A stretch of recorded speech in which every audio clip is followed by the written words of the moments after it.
undang-undang ITE nggak apa-apa diberlakukan, tetapi harus permainannya fair dong. Cara menafsirkannya fair.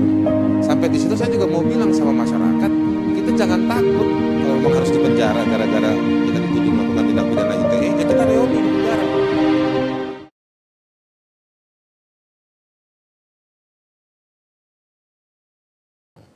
Ada sekelompok akun, ada sekelompok tagar-tagar campaign yang digunakan, tapi isinya justru menyerang kelompok mahasiswa, kelompok banyak di masyarakat yang mengkritisi negara.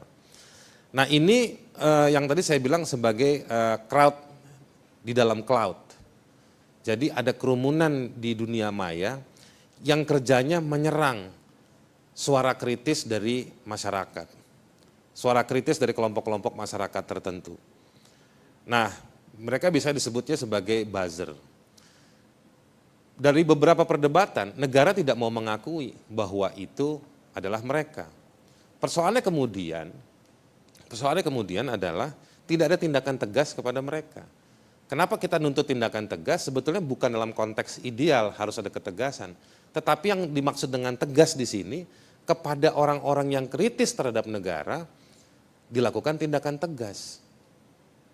Ya kan, dikenakan pasal pidana, dipanggil, atau diganggu akunnya dan lain-lain. Jadi ada double standard di situ, perlakuan negara atau penegak hukum terhadap dua kontradiktif kelompok di dalam dunia digital yang punya kaitan dengan masa yang non-digital. Nah ini yang menurut saya terjadi banyak belakangan ini, terutama dalam 2 tahun terakhir ini. Jadi undang-undang ITE nggak apa-apa diberlakukan, tetapi harus permainannya fair dong. Cara menafsirkannya fair. Sampai di situ saya juga mau bilang sama masyarakat, kita jangan takut kalau memang harus dipenjara gara-gara kita dituduh melakukan tindak pidana ITE, ya kita reuni di penjara. Ya. Pak Tengku nih siap Kak? Karena saya juga banyak didatengin sama teman-temannya Pak Tengku sama temannya Om Fahri. Begitu dikenain pasal polisi, Bang, kan saya ada bini Bang. Ya ngeritik berani, masa pas dikena laporan polisi takut, ya kan? Harus berani juga, ya kan? Harus bergelora lah, kira-kira begitu Bang Fahri, ya kan? Jadi harus berani juga, tetapi dalam rangka keberanian itu, pemenjaraan itu dalam rangka mencari penafsiran. Kalau kita takut masuk ke wilayah penafsiran, ya kita bisa melihat ITE ini sebagai hantu. Tapi kalau kita berani seperti Pak Singki di Surabaya, saya pikir ITE ini jadi zona yang kita bisa perdebatkan. Dan dari situ nanti bisa masuk ke penafsiran dalam pemberlakuannya. Karena kalau kita terlalu mengandalkan MK, dan itu MK juga nyaris sudah habis kesempatan kita, bukan sebagai fasilitas ya. Karena kan tergantung pasal yang ada di Undang-Undang ITE. Kalau semua pasalnya sudah diuji, apa yang mau diuji? Titik komanya, seperti pasal 5 yang hari ini lagi rame, ya kan? Di halaman berapa tuh pasal 5? Pasal 5 ayat 1 huruf A, atau di atasnya nggak ada, ayat 1 huruf A. Nah jadi menurut saya, Undang-Undang ITE ini ada konteksnya.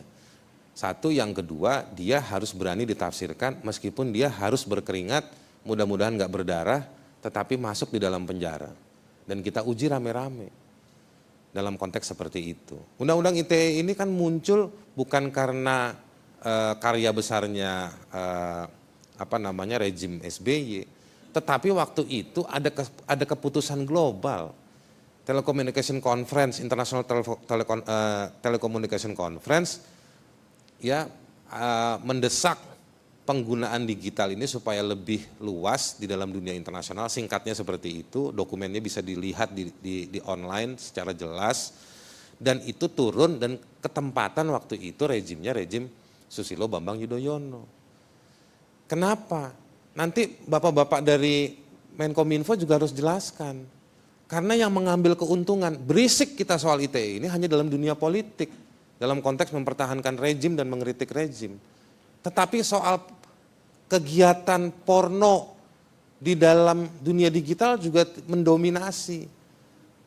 Tingginya angka rupiah atau dolar dari e-commerce yang kita nggak pernah bahas, itu juga mendominasi. Jokowi nggak pernah ngerespon oposisi ditangkap gara-gara digital. Tapi kalau Jokowi suruh datang ke konferensinya strategic conference dalam dunia digital, datang tuh di BSD, di mana, ya kan, unicorns yang pernah dibahas oleh dua pasangan calon, itu duitnya besar.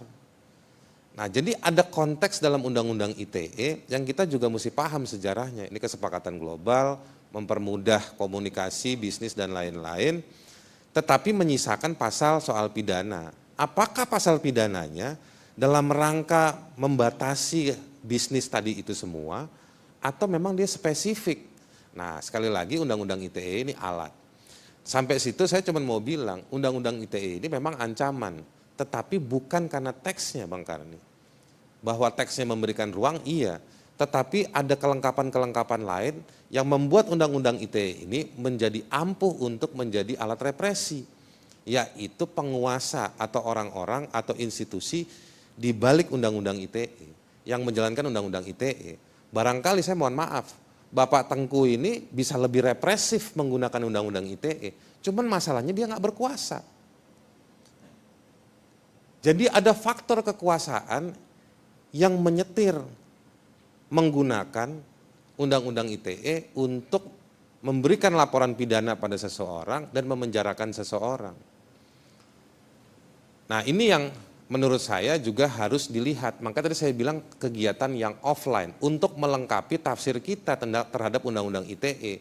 Jadi Undang-Undang ITE ini alat dari rejim penguasa hari ini yang tidak suka pada isi maupun cara kritik dari yang publik lakukan, terutama dalam konteks Omnibus Law. Jadi dia alat dan dia memberikan ruang itu, dan memang ini alat yang kalau sudah sampai di penguasa, dia menjadi kenikmatan. Dia bukan menjadi sarana untuk memperdebatkan. Sehingga dapat kita rumusan-rumusan tentang bagaimana yang boleh dan bagaimana yang tidak. Dan itu malah makanya muncul surat telegram dari Kapolri untuk semua jajaran kepolisian mengamankan agenda Omnibus Law. Jadi demonstrasi, ekspresi, apapun semuanya bakal direpresi. Nah, inilah problem kita, akhirnya berpendapat, berekspresi, dia mengalami penurunan yang menurut survei-survei itu, menurut survei ya, secara pendapat otentik, ada penurunan nilai atau keberanian publik dalam memberikan pendapat atau berekspresi. Demikian juga dari sisi statistik, SafeNet misalnya, Kontras, YLBHI menghitung semua data-data itu, dan itu mengalami peningkatan kasusnya. Dan juga terakhir saya mau bilang begini, Undang-Undang ITE prakteknya dia juga menjadi semakin hari dia kayak semacam minum air laut. Makin diminum, makin kita merasa butuh. Maksudnya apa? Hampir semua kantor kementerian, hampir semua institusi atau KL, itu banyak memberikan porsi pembiayaan dan alokasi kegiatan untuk digital. Jadi ini kan menarik menurut saya. Jadi negara memang memberikan ruang ke sana.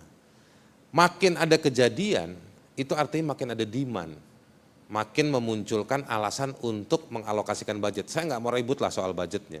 Tapi yang saya mau bilang adalah, itu menunjukkan bahwa negara makin merasa penting dengan dunia digital. Jadi sehingga kalau digital tidak beriak, maka dia tidak akan memberikan respon. Karena Rocky Gerung sudah datang, langsung ke dia boleh, nggak boleh ya? Parti mau mulai. Makasih Bang Karni. Pemirsa, kita rehat sejenak.